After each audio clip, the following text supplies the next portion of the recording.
Hi, my name is Somnath De. On behalf of Shuddha Desi, we are spreading consciousness about right to have pure, unadulterated food for common people. We talk about how to identify adulterated food, how to safeguard our families, friends, neighbors, and colleagues from the ill effects of food adulteration. We also share healthy tips, news related to food adulteration, etc. on a regular basis. Today, we will talk about food colors, something not a food, but we are bound to have it on regular basis. How safe are we from these colors being not having any food value or even any taste enhancement? The color in our food plays an important role by visually stimulating our appetite. People have added coloring to food for centuries, but the first artificial coloring were created in 1856 was mauve, also known as anile purple, synthesized by William Henry Parkin from coal tar, a byproduct of coal processing, while attempting to create an anti-malarial drug. Nowadays, food dyes are primarily made from petroleum. Over the years, hundreds of artificial food dyes have been developed, but a majority of them have since been found to be toxic. There are only a handful of artificial dyes that are still be used in food. Since synthetic food dyes are commonplace on supermarket shelves and in school foods, they are likely in the foods we and our family eat regularly. And since we cannot visually identify which foods have additives, the only way to avoid the harmful food dyes is by checking the ingredients on every food item while grocery shopping and eating at restaurants. But of course, that's no easy feat. In most of the restaurants, sweet shops, or cake, pastry, bakery shops do not have ingredient information available for customers. It is the reason why FSSAI must start protecting consumers by restricting the use of these harmful additives. I'm telling you a fact. Few years ago, on a family vacation, I visited Darjeeling. My son that time was around 9 years old. He bought candy floss that is pink in color from Darjeeling Mall and consumed it. Very common and happy picture in a family vacation. The poor boy, whenever peed for next 48 hours, was deep pink in color. Just think about the trauma he had passed through. Well, learning has happened for him for life. He had never asked for cotton candies post that incident. I must say it's a very crude way of learning and could have been avoided. It's a news of last year that many of the states in India have banned candy floss for a year or so, considering rhodamine B synthetic colors, that is the banned color in India, are getting used in candy floss. The reason why my son peed pink for 2 days, I told you earlier sessions that we have very strong FSSAI guidelines and very strict food safety laws. And it's an outcome of the same that the food got banned. I must say it's better late than never. But we consumers are in between, and we have to take care of ourselves in this duration.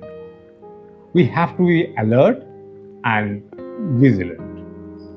Let us first understand why colors been used at all in our foods. Now, colors can protect vitamins and flavors that may be affected by sunlight during storage. Offsetting color loss over time due to exposure of light, air, temperature extremes, moisture, and storage conditions.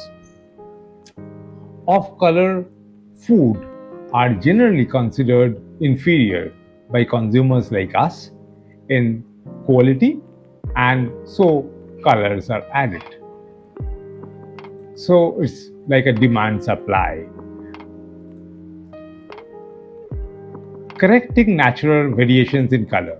Say, if you are seeing two different, foods or, grains of the same thing, say, green peas we are seeing, all the peas are not the same color. So to make a, universal or kind of a, these natural variations we are having in color, to correct that, we add colors to make it uniform.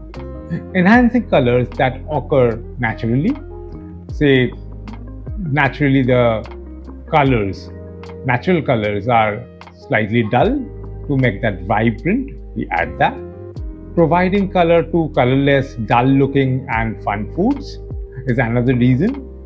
By using colors, we can enhance natural color of a dish and introduce decorative colors to other foods.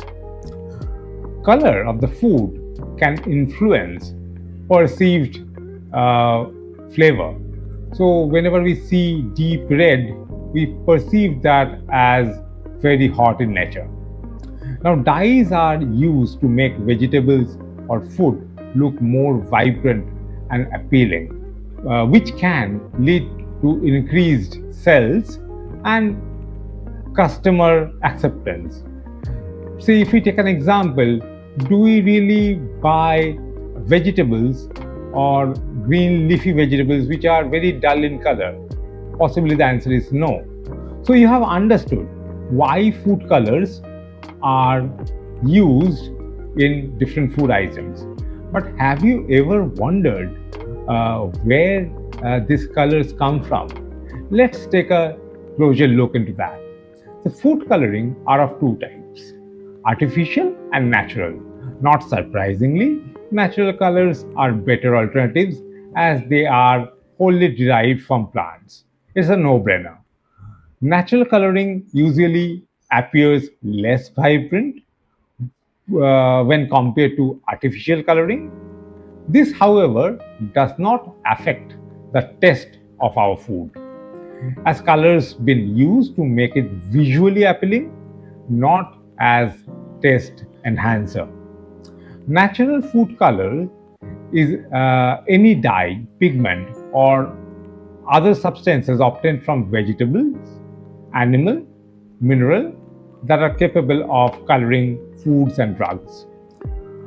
Colors come from variety of sources like seeds, fruits, vegetables, algae, insects, grass, beetroot, turmeric are some of the natural sources from which colors are extracted.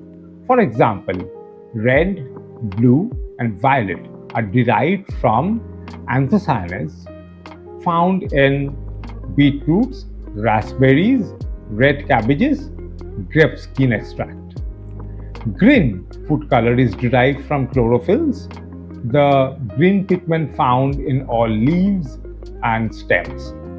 Yellow, orange, red food colors are derived from carotenoids found in apricots, carrots, and tomatoes. There are also other set of colors that are called artificial colors. These are manufactured by chemical reaction and are commonly used in food and pharmaceutical industries. Some of the common food colors approved by FSI, like in red, it's Ponceau 4R, carmozine, erythrocyan, and allura red. In yellow, we have tetragen, sunset yellow FCF. In blue, we have indigo carmine, brilliant blue FCF. In green, we have first green. Let us take a deep dive into the synthetic colors. Here, we are showing the list of synthetic colors permitted by FSSAI. Whether that color is permitted or banned in United States of America and in European Union, we are showing that banned colors are shown in red and partially permitted are shown in blue. We are showing INS number. INS stands for International Numbering System. This is a very important part of the ecosystem because this is the number you can see in the ingredient list of packaged levels instead of the common name. For example, 127 stands for erythrocyan.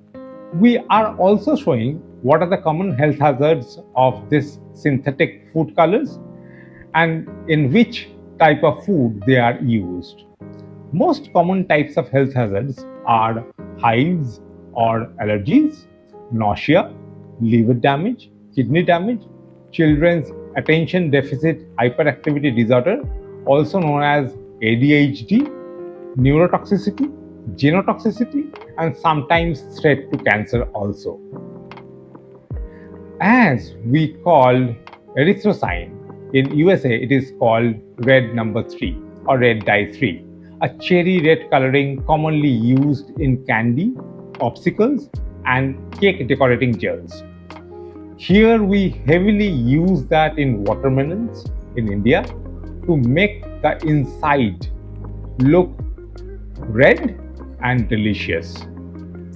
Center for Science in the Public Interest CSPI has been leading the fight to protect consumers' health from this dyes for years in United States of America.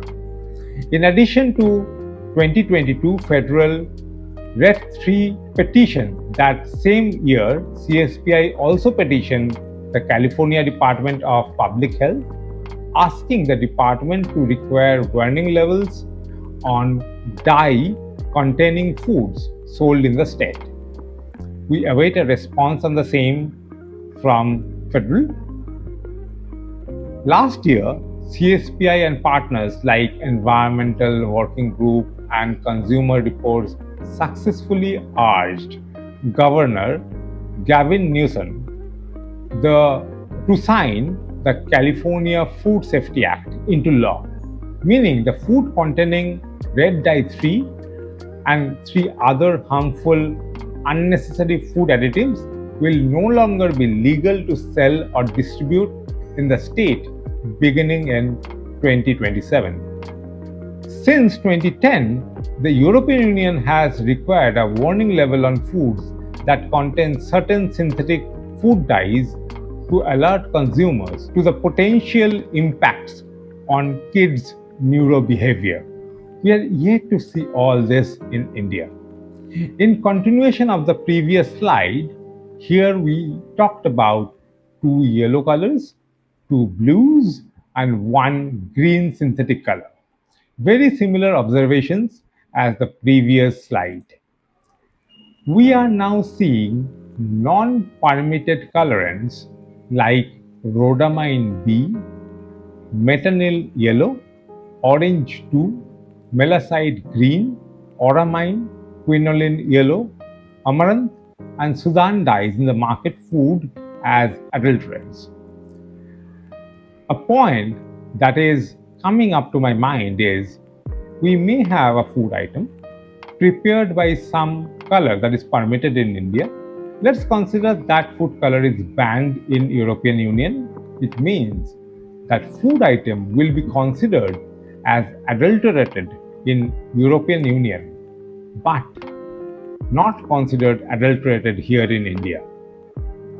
The same logic is applicable if some food color is permitted in EU but not considered as permitted here in India. We will call that food product here in India as adulterated.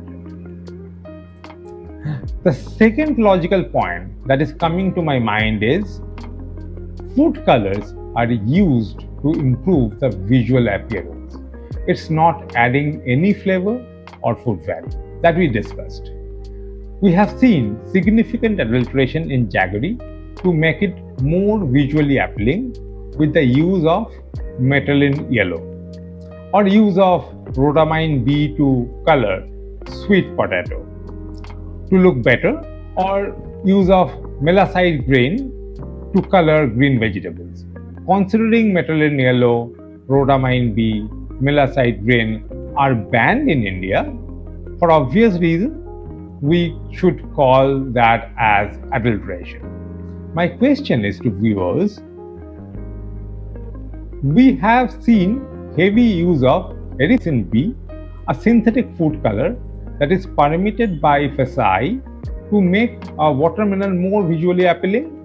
Should we consider that as adulteration or not? Or if we make a jaggery more visually appealing by tetragyne instead of metallin B, a permitted color by FSSAI, should we call that adulteration or not? As food colors used primarily to make food products visually appealing, and the unscrupulous vendors are doing the same here, maybe with permitted colors. Let me answer you this question. At least for fresh fruits and vegetables, adding colors are restricted in India. Considering the same, adding even a permitted color, erythrocyan B, to be considered as adulterant. What about jaggery then? Please share your viewpoints in the comment box. Now, the question is, what color to use? If at all we have to use it, should it be synthetic or natural? Certified synthetic colors are popular because they are less expensive and they also are very effective in giving an intense and uniform color. They can also be able to blend easily to give a variety of hues. Due to consumer concerns around synthetic dyes, there is a tilt towards promotion of natural colors.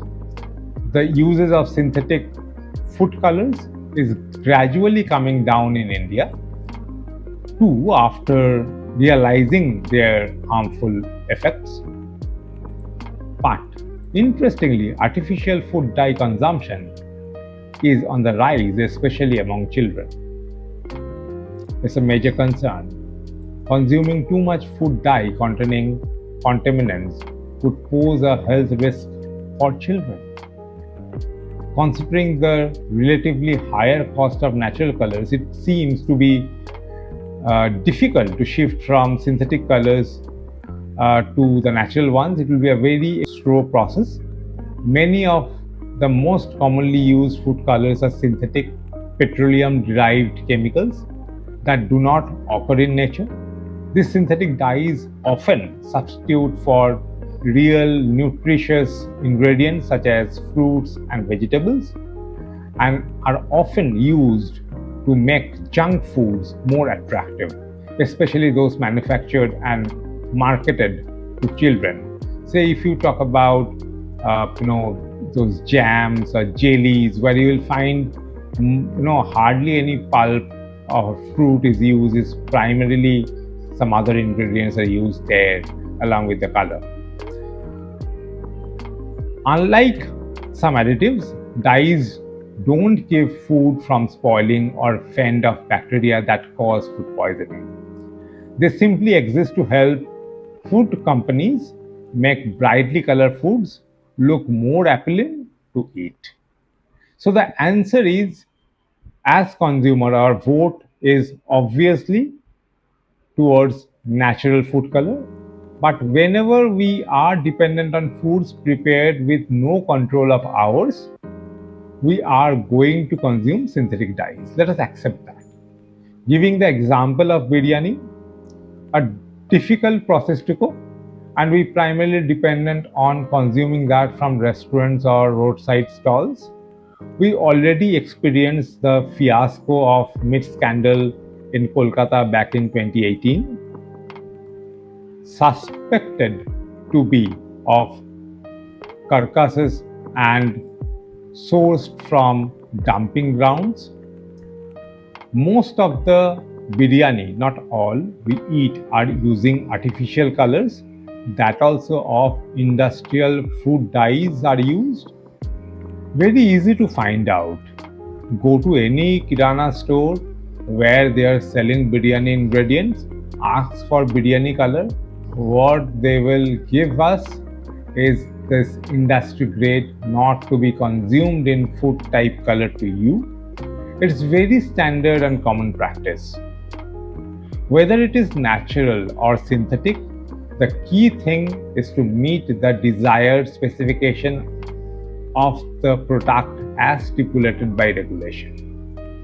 There are a set of regulations according to FSI, the Indian regulatory body for the use of food colors in different foods. Even if there's a tilt towards natural products, if the desired specifications are not met, then this serves no purpose. Now, the question is, should we avoid food dyes? The most concerning claim about artificial food dyes is that they cause cancer. However, the evidence to support this claim is weak. Based on the research currently available, it is unlikely that consuming food dyes will cause cancer. There is no conclusive evidence that food dyes are dangerous for most people. Certain food dyes cause allergic reaction in some people, but if you do not have any symptoms of an allergy, there is no reason to eliminate them from your diet. The claim about food dyes that has the strongest science to back it up is connection between food dyes and hyperactivity in children. Several studies have found that food dyes increase hyperactivity in children with and without ADHD, although some children seem to be more sensitive than others. If your child has hyperactive or aggressive behavior, it may be beneficial to remove artificial food dyes from their diet. The reason dyes are used in food is to make food look more attractive and nothing else. There is absolutely no nutritional benefit of food dyes. Nevertheless, there is not enough evidence to support that everyone should be avoiding artificial food dyes. That said, it always helps to eat healthy. The biggest sources of food dyes are unhealthy processed foods that have other negative effects on health. Removing processed foods from our diet and focusing on healthy whole foods will improve our health and drastically decrease your intake of artificial food dyes in the process. You cannot identify foods that contain dyes simply by looking at colors alone. The only way to reliably identify and fully avoid diet foods is by reading the ingredient lists on package labels. Synthetic dyes, if present, must be listed by name on ingredient lists in almost all foods, although there is some slight flexibility in how they are listed. Most artificially colored foods are colored with synthetic petroleum based chemicals called dyes that do not occur in nature.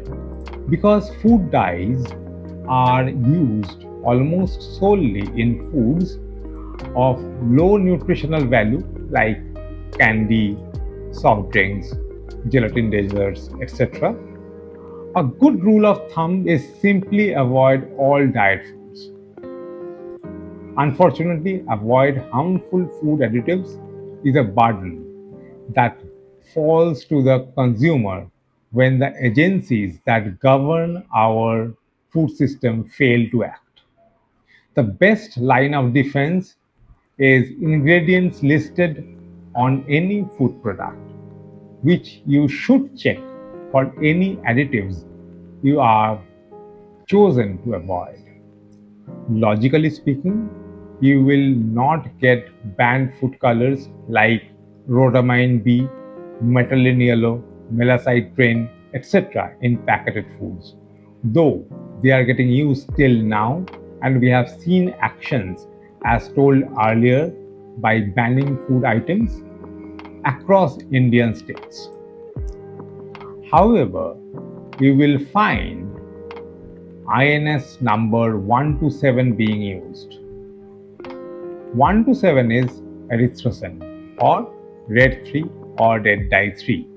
It is one of the approved food colors in India with nearly convincing evidence that artificial food dyes cause cancer.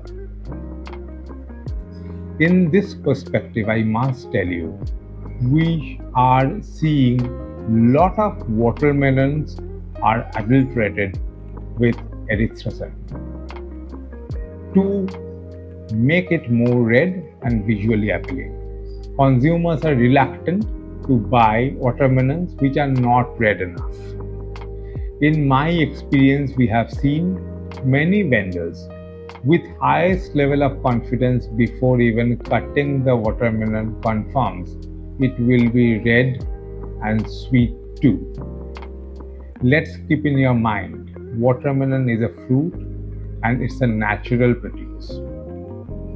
You can check the round shape of it, yellow patch in the body, dried brown trendle, etc. to predict, but you cannot be sure that it will surely be red. Just stay away from those vendors. In most of these cases, the watermelon is injected with saccharin erythromycin solution. Most food dyes are found in unhealthy processed foods that should be avoided anyway. Instead, focus on eating nutritious whole foods that are naturally dyed. Thanks for your undivided attention. Every day we are sharing ways to do adulteration testing at home. At least safeguard yourself from methylene yellow, melachite green, erythrocin B, rhodamine B, synthetic harmful colors with very basic and easy testing. Requesting to spread this message of right to have pure unadulterated food for common people with your family members, friends, neighbors, and friends on a regular basis. Wishing you a very happy life ahead and thank you very much